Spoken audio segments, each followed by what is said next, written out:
English.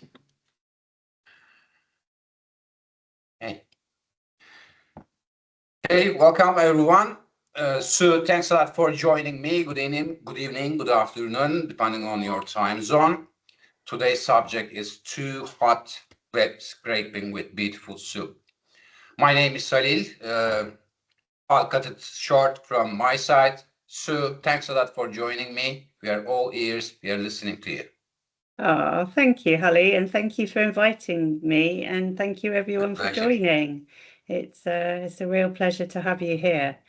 So today's session, I'm going to take you through a little bit of my journey with Python and Beautiful Soup. So for this demonstration, the majority of it will be in Fabric. However, you can use other sources, other Python coding environments. And the one that I will show you is Google Colab, which is completely free and is also really good to use Python in. So at the moment, as you can see from my my screen, which hopefully you can all see. Let me move this out of the way. You can see that I've got a warehouse. I've got a lake house, which is within a Power BI service at .powerbi.com. I won't go through how to create a workspace or a lake house because I'm assuming that you know this. And if not, that there are so many resources out there that you can look that up or message me and I can put you in touch with some of the resources. But what is I've created a notebook within my workspace, which is attached to my lake house. And within this notebook, it's a Jupyter notebook. I'm going to take you through a little bit of Python and some Beautiful Soup, just to explain to you what it is and how you might use it and how you can play and you can start to develop your own skills. So to get started, who am I? My name is Sue Bays and I am a data platform MVP. I run my own business and have been doing so for 5 years as a limited company. Previous to that, I was a self-employed freelancer and a lecturer. So I started off lecturing and then started my business, and eventually the tide turned from becoming a full-time business owner as opposed to a lecturer. So I'm very, very prevalent on LinkedIn. That's where you'll find me if you're interested. I've got my little scanner here so that you can actually scan to... Yes, Holly, you okay? Yep. So fine. Yeah, so you can scan to connect with me. I also have my own website if you want to have a little look about some of the other things I do and present. And also I run Devon and Cornwall Power BI meetup group where we meet every week on Tuesday at 6 o'clock, where we have a whole host of different events and different areas of the data world to share knowledge with you and just to basically to help each other in our quest to remain data professionals. This notebook I will pass to Halil so that he can upload for you, or alternatively, I've got a GitHub that you can use to download the notebook. So anything on here you will be free to use. So we're going to use Beautiful Soup. What is Beautiful Soup? So Beautiful Soup is a library within Python, and the beautiful thing about Python is that there are many, many different libraries within Python that you can use for different areas. So we have pandas, which you've probably heard of, which allows us to manipulate data, tabular, like tabular tables, and lets us do all sorts of manipulation. Matplotlib, which is fabulous for graphics, Seaborn, which is great for graphics. And then we have requests, which allows us to connect to APIs and pull data out of various places. And then, of course, we have Beautiful Soup, which is the session today. And what Beautiful Soup does is it allows us to pull data from a website, and Beautiful Soup helps to tidy it up to make it much more easier for us to process. So it's a great way of actually finding information, keeping information, and there are other different libraries, but I'm starting off quite small. So what it allows you to do is to navigate the structure, identify the content that you want, and also to extract it into a structured form so that we can then carry out data analysis on it. Some of the common use cases might be something like collecting reviews, analysing sports, job ads, estate agents, but there are different complications, which we'll go through towards the end.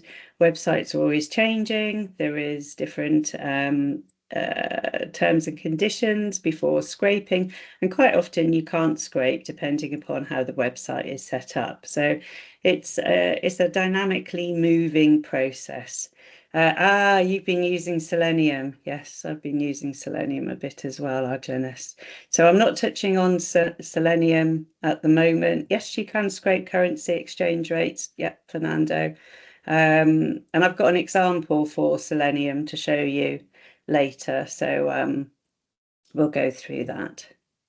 So this, we're going to be looking at Python within Fabric because being a Microsoft Data Platform MVP, I've been using Fabric a lot and interested in how to use the notebooks, etc., within Fabric. So what is Python? For those of you that are Python fans, and if you can just put your hands up if you are a Python fan, so I can just see in the window if you just put your hand up. So Fernando is. Who else is? Jack is. Aurora, Ian, Yazin. So in my research, I hope you don't mind, I'm just going to show you a little bit of something fun. So Python, the author of Python was Guido van Rossum, and he's known as Python's beneficial dictator for life. And he is actually a distinguished engineer at Microsoft. So this link is in the chat. He's quite humorous and quite funny. And this is where he's taking his crown back as being the inventor. So I won't go into too much detail from that, but the great thing about Python is that Python is very much designed to be open source. There's a whole community that is hosted around Python, and part of the reason that Python has developed is because everybody has been joining in and sharing resources and helping to move it forward. So Guido has a homepage, and this is his homepage here. So you can see there, this is his homepage. He's gawky and proud of it. And if you are interested in Python, then let me just pop this in here in the chat for you. Then he's a really interesting character to have a look at. So currently a distinguished engineer at Microsoft. So when we look at Guido's homepage, you'll notice it's made up, and you can look at his homepage with DevTools by using, you right click and then inspect, or F12, I think it is. Yeah, it can be Aurora, but it really depends upon, so the question is, web scraping is a good alternative to API calls. It's an alternative. As to whether it's a good alternative or not, then it depends upon the website and what the purpose is, and basically how many web pages you need to scrape, how often they change. So when not available, yes, it can be. So once we click on, so any web page you look at, if you then right click and click inspect, what it does is it shows you all of the code that is used to create the website. And most people know. Can you just put thumbs up if you've seen HTML before? just a little thumbs up in the thing. Yeah, a few of you have seen HTML. Brilliant, thank you. So, and if you haven't, so let me just explain. HTML basically is the building block for web pages, and it sets out the structure. And if you are interested in knowing more about it, then this is W3 Schools HTML, and I'll pop this into the chat. This is a brilliant place to learn more about HTML. Let me just pop that in for those of you that are interested.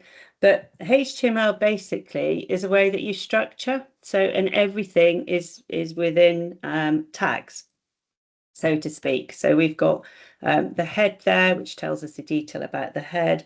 And as you click on things, you can see how the dev tools change to show you what's written there. And whilst this is great, it's not very intuitive and easy to read as text. So you can see here we've got the way it's set up is we've got the head, then we've got the body. And as I hover over it, you can see how it changes. So we've got the picture of Guido. We've got his pictures here. And when you click on it, you can see. And so it's a way to basically see how the website is built and the different building blocks of the website. So you've got H3 for headings, and then you can open it up and you can see pronunciation, and you've got the body. And it's if you haven't used it, yeah, chasing unmatching HTML tags, I can imagine. But this can be changed, and they're dynamic, and they can move and they can change. And when you're presenting on Beautiful Soup and you go to check that everything works, and you see that the website that you're using as your demo has changed about at lunchtime before the presentation, then you have to find out why it's changed, how it's changed, and then fix it. So think of HTML as a sandwich for your web page. So we've got HTML, it's like the lunchbox, everything goes inside it. The head is basically, oops, what have I done there? I've moved it so you can see it. So you can see basically the head, the label. The body is actually the sandwich, it's all the nice things in between. And then we've got our headings, H1 to H6. And this is when you start using some H1 to H6 in your notebooks. That's how you can get some really nice formatting. So you can see here the text here, and if I show you in the notebook, if I press that, you can see this is Jupyter Notebook. The actual markdown you can use like HTML, so you can have different headings and breaks, etc., which then make your notebooks look nicer. So all of this is so there is a structure behind it, and it's trying to find out what the structure is so that you can pull out what you need to pull out. One of the most commonly used Python packages is a package called requests, and that's used for making HTTP requests, which is ideal for accessing REST APIs and web content. So what is it and why use it? Basically, it allows you to get, post, put, delete, all of the common things that you need to do with APIs, to pull data in, delete data, etc., whatever you need to do. But we can also use it within Beautiful Soup to actually take something that looks like this and pull out the text that we need for different purposes. So on here, for those of you who have written Python, what we do is we import in the different libraries that we need. So here I'm going to import requests, which is a library that I need to access the different HTML language, the different web. And then from BS4, so it's called BS4, I'm going to import Beautiful Soup. And you can see if you are interested in Beautiful Soup, then by all means, just have a look. And there's some really nice tutorials out there because Python's open source. So, you know, there's different methods that you can use to find out different things, to have a look at Beautiful Soup and how it works. So you can really, if it's something that you're interested in, you can really start to have a look at things. So what I'm going to do is I'm going to import in requests, import in Beautiful Soup, and of course, import in pandas, because what I want to do is I want to pull the data in from the website and then put it into a format that I can actually use for whatever it is that I want to do. So the URL that I've picked is this one. So if we click here, you can see it says URL. And then I'm going to catch the response. So R is basically just my variable where I'm saying from request get URL. And then what I'm actually doing is I'm extracting it as text. So if I then print HTML doc is basically saying within that variable, I want the dot text, I want that, that attribute of that text. And so you can see it's come in, but I've got all of the tags there. I've got the P, the B, I've got the hyperlinks, I've got the URL, which is great because that's telling the website what to do, but it's probably not quite so useful for me when I want to actually extract some of the data from it. So it's basically exactly what we've seen by looking at it. And I've put in here two, and these are really good, 2 links. So, and you can pull these off. I can pop them in the chat, but I'll also pop them into the notebook, which I'll give to Halil. Oh, that's the wrong one. So let me just show you which one it is on here. And it's because no one's taught me how to do this. This is what I've taught myself how to do. So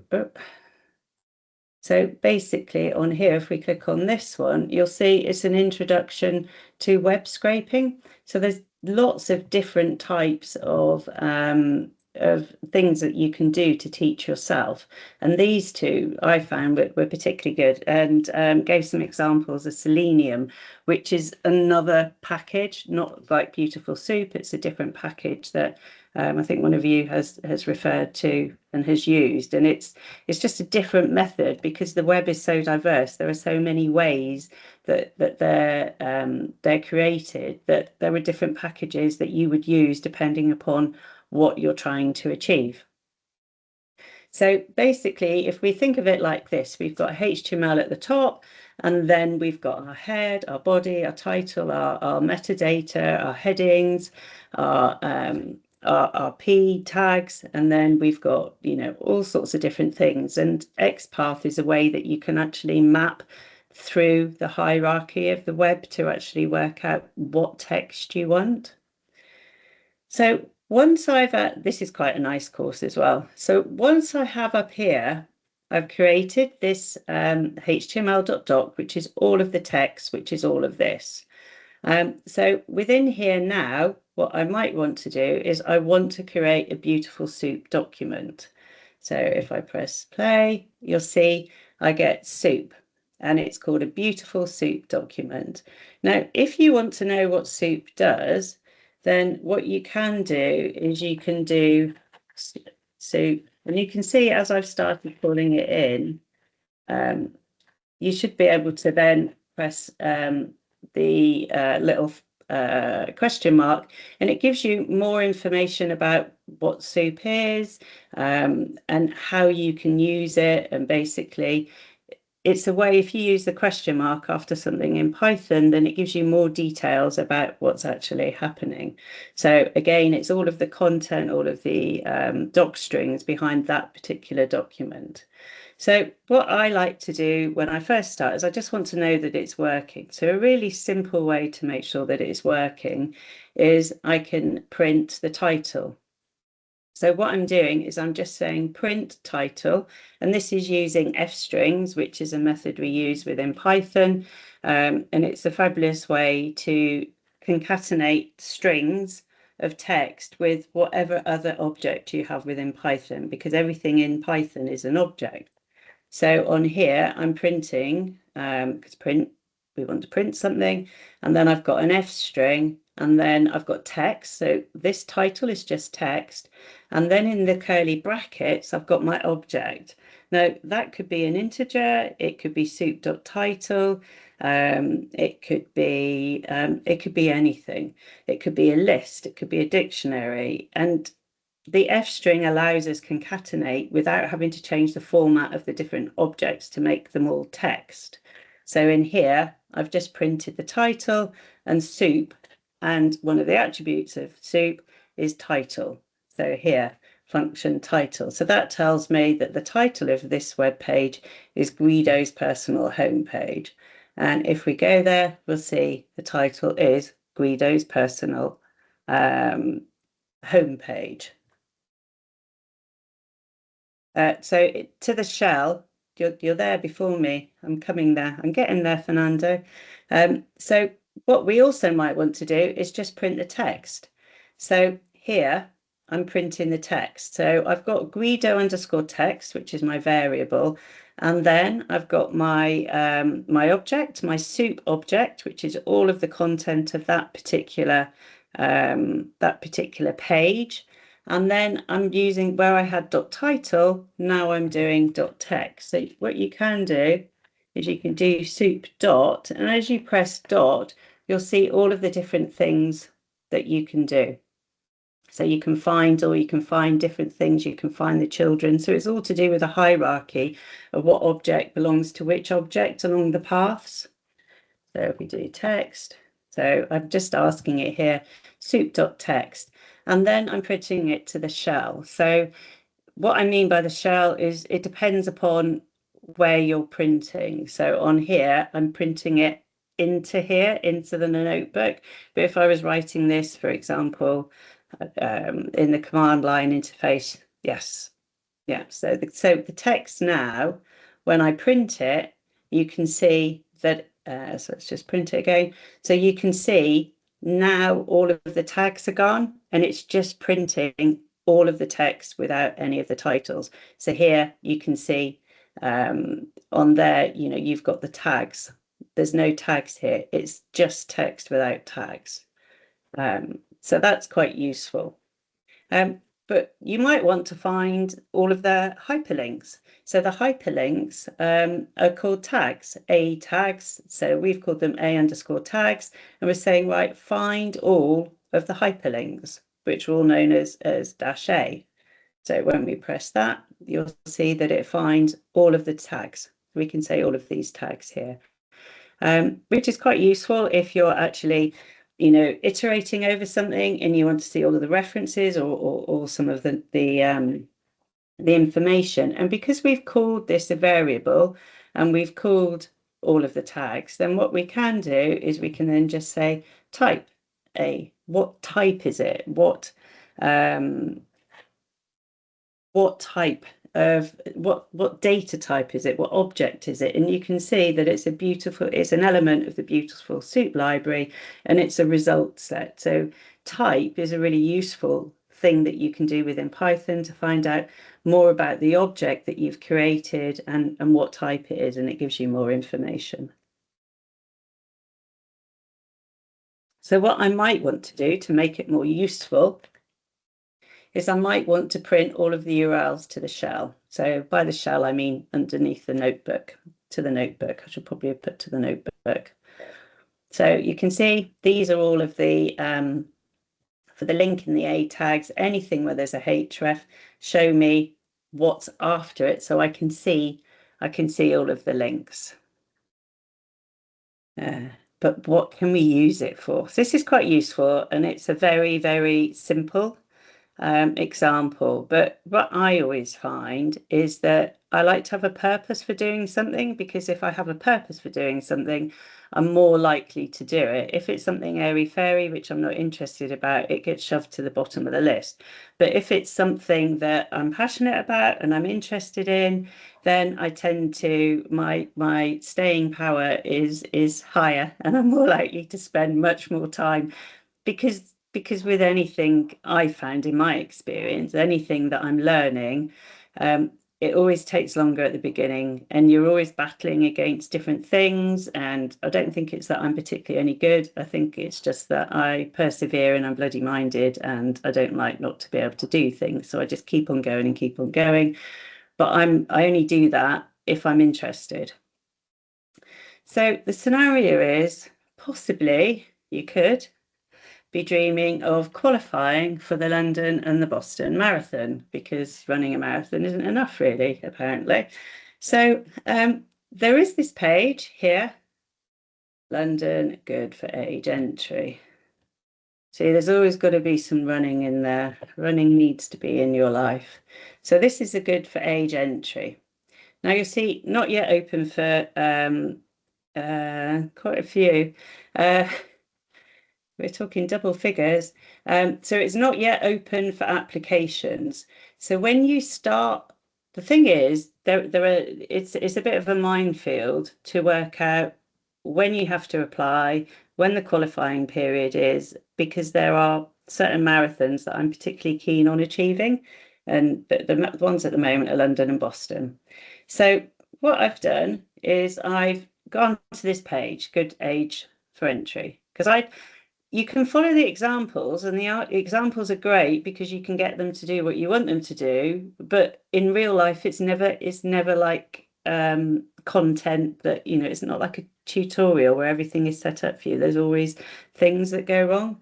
So I was like, right, okay, this is what I want. So I found the website, I decided the headers that I wanted to use, and then I got request.get, and that's my variable with that page, and headers equal headers.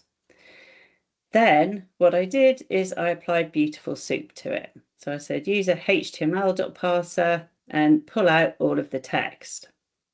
So where we have this page here, you can see you've got to achieve the relevant qualifying time. And if you press right click and press inspect, it takes you into the dev tools. And you can see straight away, it's not quite the same as Guido's to make it easy for you to use. But that's good, because that gives us a challenge. And then we can right click. So what I found is, through research, that if there's something you are particularly interested in, say this one line, then what you can do is you can click on inspect, and that takes you to it there. Because I'm not quite sure, Takimi, there are different things that you can do for the header, but I found that was the one that worked for this example. So there are different, that's the way I try and hack my way through things. So on here, where you click this and click inspect, then it takes you right to the page. And then what you can do is you can do copy, and you can copy the selector, and that will copy that particular row if you want that particular row, which is a bit hard coded. So it's not best practice for some things, but for other things, then it will work if you're trying to work out how to do things. So on here, I just wanted to pull out from the website what the qualifying period is, because different marathons have different qualifying periods.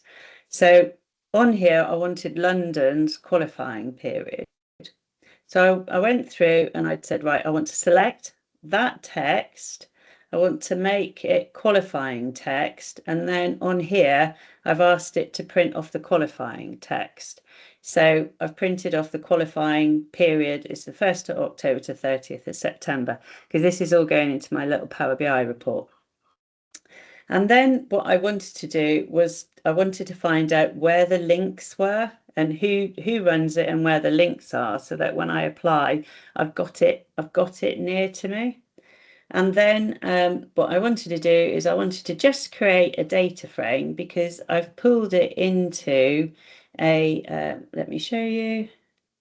I've pulled it into a Power BI report. So I've got a really nice, like, motivational Power BI report. So on here, I just wanted the qualifying period to feed into it. So I've got my qualifying period there. So that tells me the year, location, the text when it's qualifying, and the URL. which is there. So you can see it's just like a little line of data there. And then because I want to put it into, because I wanted to put it into my Power BI report, and I've been playing with Fabric and seeing what I can do with different things, I then created it into a Spark data frame. And because I want to pull it into my Power BI report using Fabric, it needed to be into Delta table. So I then wrote and created a Delta table, which has got that text in. So it's probably a bit overkill, but I'm playing with it. And then, so we'll leave that one in a moment because you don't really need that one. But then what I wanted to do is I wanted to add to my report. So you can see my report, I've got in here London, the date of when it is and when the qualifying. I then wanted to understand what the qualifying period is, because you have to run it in a certain, you have to prove, and Jack will know this because he saw me at the end of Napa Valley when I was in a world of pain, you have to hit a certain qualifying time to be able to qualify for different marathons. And you can see, because I'm 55, I know, don't look it, but there we go. I'll say that. 90 plus. I know, it wouldn't, seriously, Fernando, people do run it at 90 plus. There are some amazing runners out there. One of my friends runs, she's 70 and she runs it in 3.5 hours. So it is amazing what you can achieve. Just hold on to that for whatever you do, you can achieve. So London is a sub 3:58. So I wanted that from my notebook. I wanted to pull that out, and there is a table on it. So what I'm saying is the way that I found the title and the way that I found the text, I can also find a table. So within that table, and if you look here, if I go down to the table, when you click in the table, come on, when you click in the table, just click inspect again, it takes you here. So you can see that's the table ID. So that's the information I want, because this is better than a row, because it's a structured object within the HTML. So I wanted that table. So once I found the table, I ask it to find all of the rows. And then once I ask it to find all of the rows, then you can then see the data, and then I can iterate over it. So I'm iterating over it from the first and then appending them all together and then popping it into a little data frame. So within this data frame here, I've got a pandas data frame, which is the same as this table. And so once I've got it into pandas, I can do the drawing by Fernando. I had to deal with Fernando. And then I've added the location. So I've added the location to it because you can see where I'm going through with this. So on here, I've got the ages, I've got women, men, location. I've just done a little pandas renaming where I've renamed the data frame age to be age group. And I've only kept women because I'm female, so I'm not really interested in men's times. So I've got my London little table. Now, what I'd found with Boston, and if we go to Boston, now Boston Marathon is loaded from a JSON, is primed from JSON, so it's not, I can't scrape it in that way. You can use Selenium to scrape it, but I can't use Beautiful Soup to scrape it. But what you can do is, so here, so this is our Boston Marathon scraping tutorial. What I actually did was I just saved the page, because it's not something that is going to be changing regularly. You know, once, I mean, there would be uproar if they changed the qualifying times, etc., in the midst of a qualifying period. So I felt it was safe to actually save it as a web page, which you can do by if you find Boston Marathon qualifying page, you can then go onto any wave, any page, and you can click save as, and then you can save it as a web page complete, I think it is. So you can save it as as that. And so in my lake house, what I have in my files, I've got, and I'll show you, Boston Marathon, this one, Boston Marathon HTML. And you can then, so I've then pulled it in and I've loaded it, and let's just press it. And I went, once I've worked out how to do this, I went through all of some of the races I've done and pulled off all of the results so that I can look to see who was ahead of me and who was behind me. So once you have this, then it's yeah, I saved the web page as a file in the Lakehouse. So I saved it, downloaded it to my desktop, and then uploaded it to the Lakehouse as a dot web page complete. And then, so you can see it's there in my Lakehouse Boston Marathon encoding. And then, so once I've read it in, I've pulled in Beautiful Soup, I've imported pandas, and then I've opened this .html, and you can do that with any web page. Obviously, if the web pages changes, then your data will change. But because it's not something that's going to change, this I felt was safe to do it, and it worked really nice as a tutorial session. No, this is trial capacity. Yeah, no, I won't distract them. I'll just beat them, Fernando. So here we've got soup equals Beautiful Soup. So I'm passing it again. I'm finding the table, and then I'm going within. Let me just find Boston Marathon qualifying time for you so you can see it. Qualify. So you can see it's, I mean, and this is the challenge, etc. But you can see, so this is on here. If we press inspect, you can see the difference. So again, it's a table here, and then we've got all of the different rows, but this is loaded by JSON so that you can't, it's being pushed in. It's not sat on the page, it's being pushed in, so you can't actually get it. But you can then right click and you can go save as, and then you can save it as a web page. So on here, versus PBI using, oh gosh, Python Aurora. You couldn't, I don't, you could do this as easily in Power Query, not with the versatility and speed of Python. I could be proven wrong, but I don't think so. So in here, once you've got the Boston Marathon, then you can find the table, you can find the rows, then you can iterate all over the rows to get each column. And I'll be honest, I use ChatGPT to help me do this. I can't write this from scratch like that. I'm not a full-time Python developer, but I know what I want, I know the structure, I know how it works, and I iterate back and forth with Python to say, you're almost there, I need you to change it. So it is an iterative process. You don't do exactly what it wants, because it can be like a hyperactive dog that is trying to try this, do this. And you're like, no, I don't want to do that. I just want this. And so you have to have a two-way dialogue with it. And then once I've pulled that off, and you can see here, it's almost the same.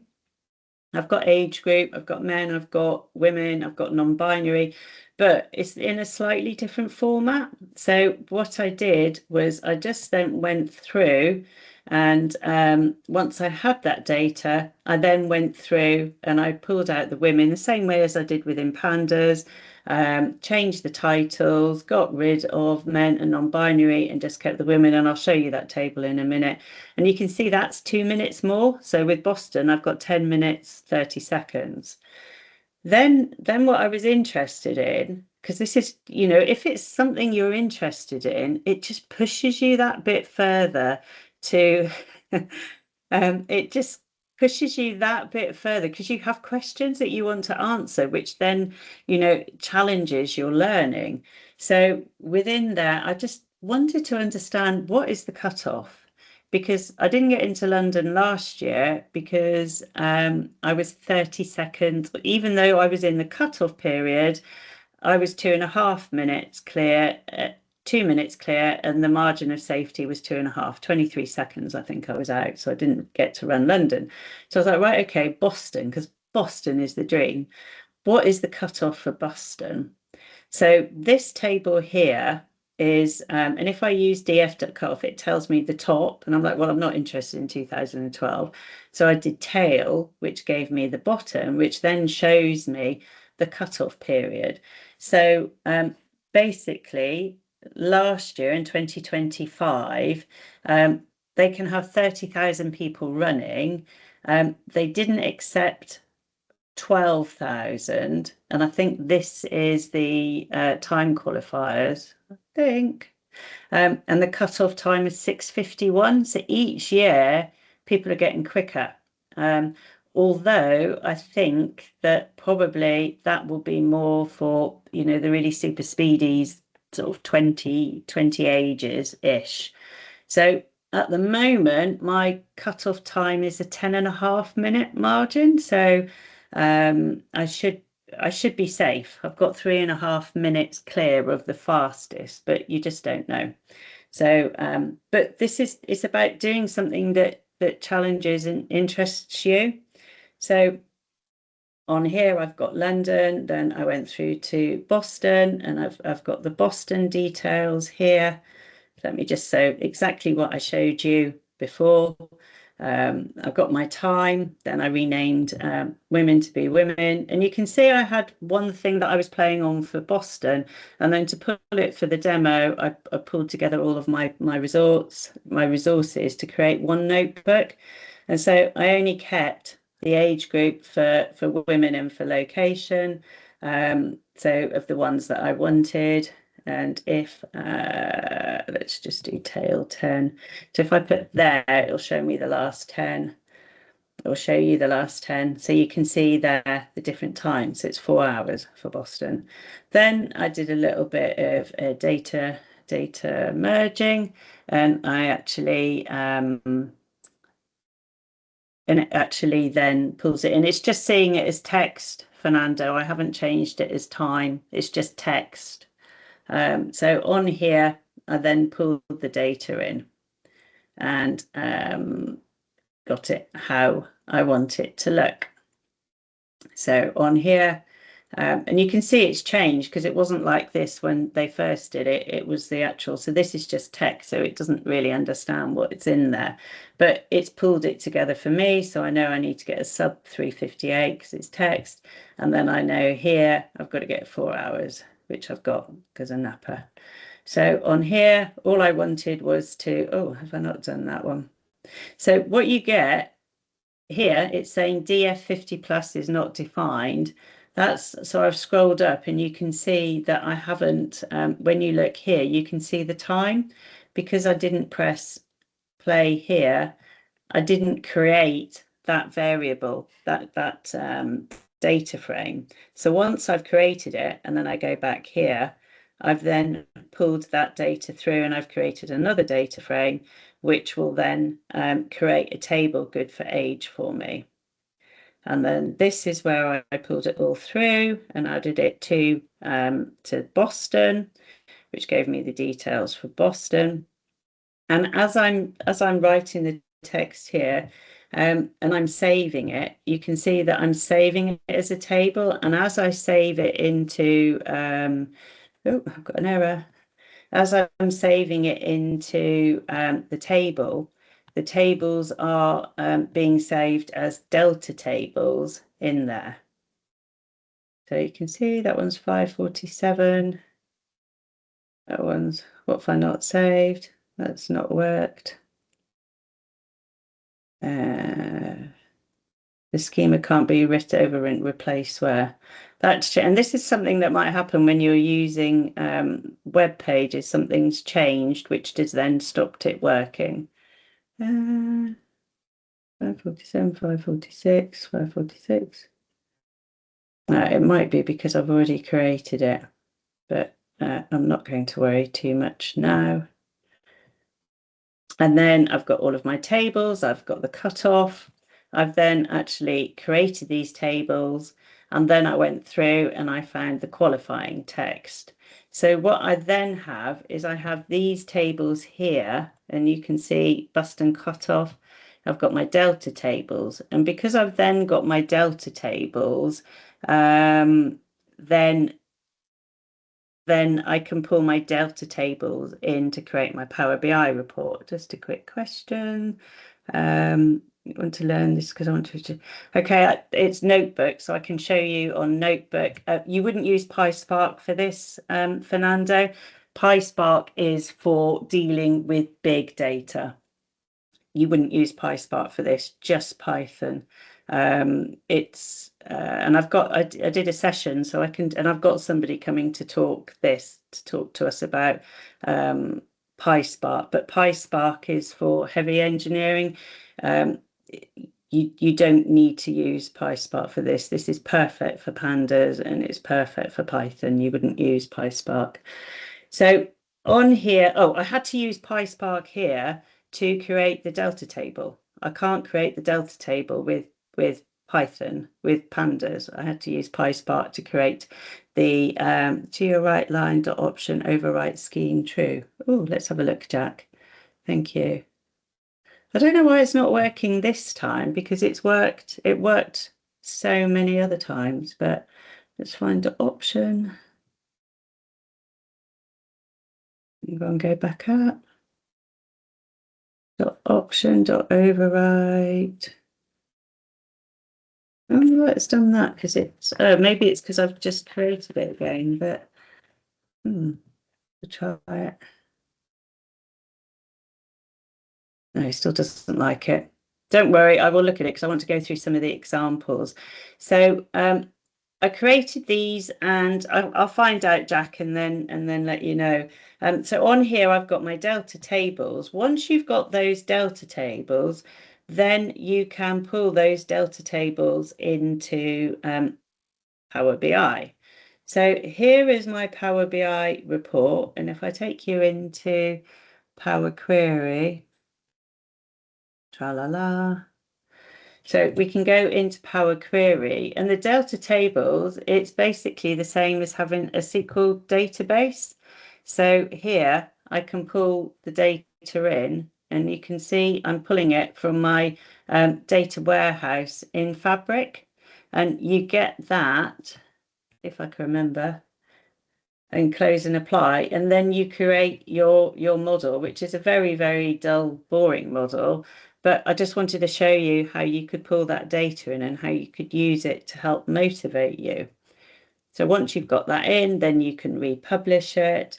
And if you go to your lakehouse, so if we go up here to the lakehouse, and on here, and you can go to your lakehouse, and you see where you've got the SQL Analytics endpoint. If you go to the SQL Analytics endpoint, then this is what you can copy to actually click on settings, and where is it?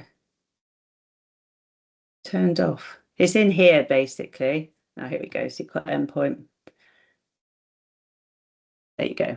So you copy that string into your Power BI report, because that is, so if you look there, you copy that, that is your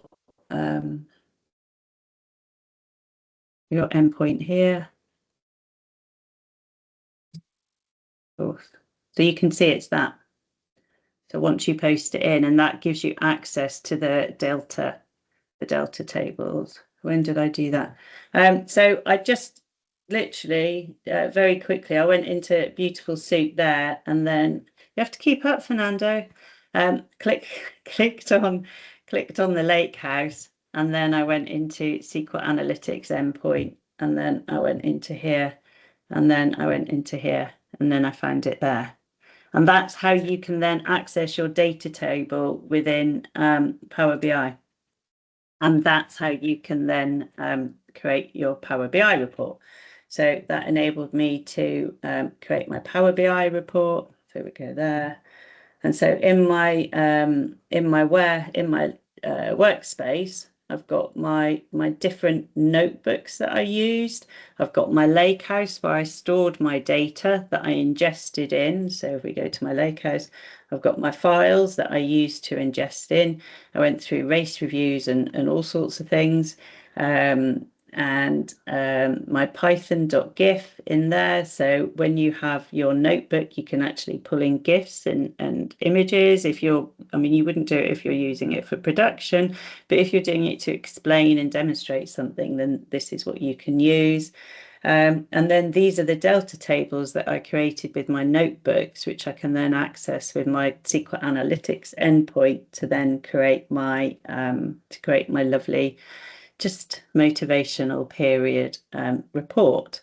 And I think we're on time. So that showed you how I can use Power BI and Fabric and notebooks and Beautiful Soup to scrape data, to pull out the data that I needed, to save it into a Delta table, then to access it through Power BI from the SQL Analytics endpoint. And I'll show you some links now to a few other things. Any questions? Do feel free to chit-chat away if you've got any questions.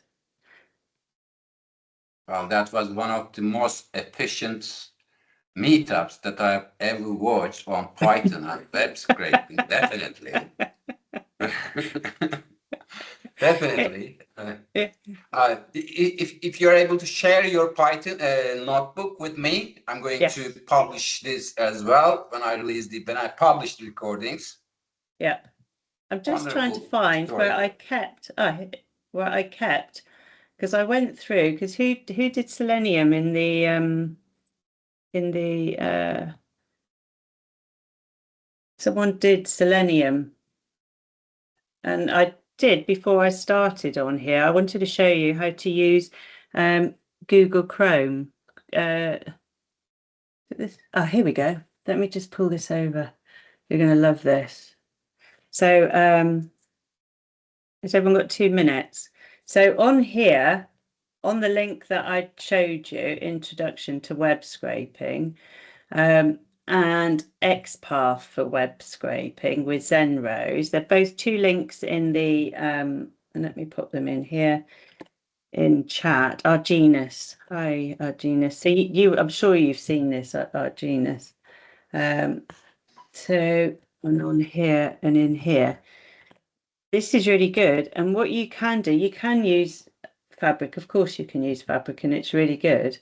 But you can also use Colab, Google Colab. And Google Colab is free. It's also very, very good and very easy to use. I'm really impressed with it. So let me put that in there.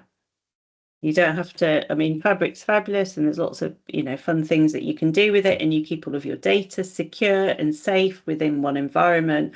But if you want to play, then Google Colab is great just to be able to play. And Gemini within Google Colab is brilliant. So I would strongly recommend it. So one of the things that this Zenrose does, it's got a tutorial. So here you've got the tutorial with Selenium, and Selenium is another library, not like it's a different purpose than Beautiful Soup. Google Colab is very nice. And you can use Selenium for web scraping, and also you can use it for when you scroll, and it's used for more dynamic web scraping as well. And this in here, it's got a document object model crash course, and you can use, and I did this quite easily and quite quickly, and I can also share that. So I just pulled up a very quick, so I tend to use, I do quite like Google. I used this. And so I installed Selenium, installed the web drivers, added the options, created a CSV, and then I went through, and they give you a website for you to test. It's like a testing website, which is which is nicely structured for you to be able to test and play with it. So you can then go through. I then found I got all of the products, so I was able to scrape the whole website and get a list of all of the products. So that was quite good. And then I did another one. I don't know if I've saved it or not, where I went through, and they've got another one where it takes you through dynamic web pages where you can actually scroll through where it's changing, and you can see as it changes, this changes. So it depends upon what you're looking for. So you start off simple, start off nice with Python, understanding how to use Python, have something that you're interested in, and then beautiful suits great, and you get to understand HTML and how it's structured, and then you can start exploring with Selenium. And there are some really fabulous resources out there. So, any questions? There's a great question from Aurora. Can you compare Python web scraping versus PBI using Power Query to get data from websites? Yeah, I think we just chat. So, I don't know how you would do this in Power Query. I mean, I'm a huge Power Query fan. I love Power Query, but Power Query's like, to me, it's a bit like SQL in that you use it to pull data in and to transform data. Using Power Query for APIs is always quite painful, unless you're better than me. But I find Power Query and APIs quite difficult. And if you're going to scrape the web, then you need that flexibility, because it's not tabular data. Generally, I mean, if you can get the table, it can be tabular, but I would just, but yeah, API pain in Power Query can be quite challenging. Whereas Python have, yeah, it can, but I would imagine it's probably a bit slower. And I found when I've used APIs with and tables in a web page, you have all sorts of pagination requests. So when you're dealing with APIs, you have to tell it about headers, you have to tell it about pagination. You might have, so one of the things I've used APIs for, you had to refresh the token every 30 minutes. And then I really struggled doing that in Power Query because of the way that, you're combining data sources, because it just doesn't work. So, I mean, Power Query is fabulous, absolutely fabulous, but it's not designed for this specifically. Whereas Python, the thing about Python is it has libraries that allow it to specialize in certain things. And those libraries are API libraries or request libraries or beautiful soup libraries. Yeah. Yeah, so it's Exactly. 100. Yeah, sorry, go on, Halil. I couldn't agree more. Yeah, Power BI, Power Query is great. There's the integration with Python. You can run Python scripts in Power Query or Power yeah, BI, yeah, but the current integration is not very flexible, especially you're trying to pull data from APIs. yeah, Pagination is kind of pain in Power yes. Query. You can do that, but it's not It's not easy. straightforward. Yeah, Exactly. Especially if you would like to, if you have to work with APIs like Google Ads, Meta, or some other APIs, you should learn notebooks. Python, yes, yeah, Pandas, especially working with data frames is quite important. And then a little bit PySpark maybe, and learn yeah, fundamentals in Fabric. It's not very difficult. But I see usually most of the time people are afraid of using notebooks, either in Colab, Fabric. It seems a little bit scary. mm, It is not, but yeah. starting point is But not very it's easy actually. yeah, and sometimes there's so many things that we have to learn. So I was fortunate enough to present a full day session at SQL Bits in was it only June? June, where I know, I spent months preparing, but I taught 86 people how to get started with Python in Microsoft Fabric. And we're all up and running with, and they worked solidly all day. And some of them were key Python developers, but they hadn't used notebooks in Fabric, and they hadn't used notebooks, they were sort of VS Code. So but I think all of them, well, they all got something out of the course, but it's learning how to get started. And that for me, when I went to FabCon in Stockholm last year, that was just a thing that blew my mind, was notebooks. Finally, you can use Python with data. Because when I first started and got into Power BI, I was writing Python and R. And the problem that I had was some of the companies that I worked for just didn't want another software that they had to manage on their machines. You know, they had Microsoft BI or Microsoft Excel. It's Microsoft, so you didn't have to sell them Microsoft, because most of them had it, and you can get Power BI for free for 60 days then. So to be able to use Python in the Microsoft framework and have all of your data saved is huge, is a huge thing. But if you don't need to have your data saved in a secure environment, then there are other, development environments that you can use. And Google Colab is fabulous. It's so good, and it helps you. So you can start writing something and say, this is where I always get myself in trouble. Say if I do print hello, see, it's helping you. But if say, for example, let's get rid of, I haven't finished it, and you click print. It used to be that it would just stop and you'd think, what have I done? And okay, for something like this, yeah, there's no yoga today.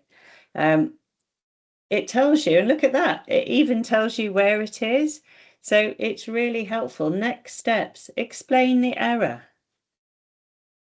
You've got a syntax error, so it explains the error. I've had so many times where their error you're seeing is because the missing clothing parentheses isn't there, where you had to, do you remember you had to build examples so that you could show your error together with all of the the blocks of code that went into it, so that you could put it into whatever community help, so that people would then be able to help you.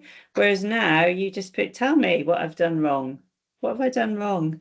So and that's Gemini within Google. So it's really good. So I would definitely say have a look at Colab. I got two massive ones, but I had two massive ones before, Fernando. It's all the same stuff, but I've just moved rooms. My youngest son moved out, and he's like, Mum, I'm going to move out with my girlfriend. And I went, oh. I went, oh. He said, could you have taken a bit longer? Nope. So yeah, still very nice. I would suggest using that kind of code in your on your desktop with Visual Studio Code, GitHub Copilot. If you are into Databricks, yes, Databricks is kind of free, I would say, and they have similar Copilot thing. I can't remember the exact name, Genie or something like that. It's free. So we had a session on it last week it was, wasn't it? Vitalia. So she's a Databricks expert. So she was taking us through it, and it looks so similar, doesn't it? Yeah. Yeah, but he noticed yesterday, Takimi. I do like the chat, Halil, because it keeps me on my toes, because then I don't like it when I present and it's just me, because otherwise I get a bit bored with myself. Yes, that was it. Unlocking Databricks, Vitalia. Oh, we didn't record it though, did we? Well, Databricks is in Yeah. my thoughts this year to learn more about. Well, we had thank you, Aurora. Yeah, we had a session and we had another session before Vitalia on Databricks with oh, she now works for Tablet Editor. Oh, what's her name? Can't remember. I have to look it up. And then we've got another session as well on something else. But we've also got a session on PySpark by Olivia, who was brilliant. I saw him at SQL Bits. So everyone that I met at SQL Bits whose session I didn't get to see or I liked, I've invited them to talk. I've got a few others as well up my sleeve. Brilliant. Okay, thanks a lot for joining me, Sue. That was definitely an exceptional tutorial and meetup. Thanks for this. Thank you. No problem. That's it. Liping. Thank you, Fernando. Thank you. Liping. She was very, very good. It's recorded. She's exceptional. So yeah. Ah, you're welcome. So I will send you now, Halil, the notebook. Or I can just pop a link to GitHub and people can download it from Git. Actually, I'll send, can download it from my GitHub. I'll pop that in now. Oh, I'll send it to you. Okay, thank you. Yeah. Okay. Thank you, Thanks everyone, for coming us. along. And thank you, Jack and Fernando, Aurora and Takini, and for everyone else. It's always a pleasure sharing information with our data friends because it makes it so much more relaxed and enjoyable. So thank you so much. And Aurora, I haven't forgotten. I'm sure you've got some Power Platform to share with us.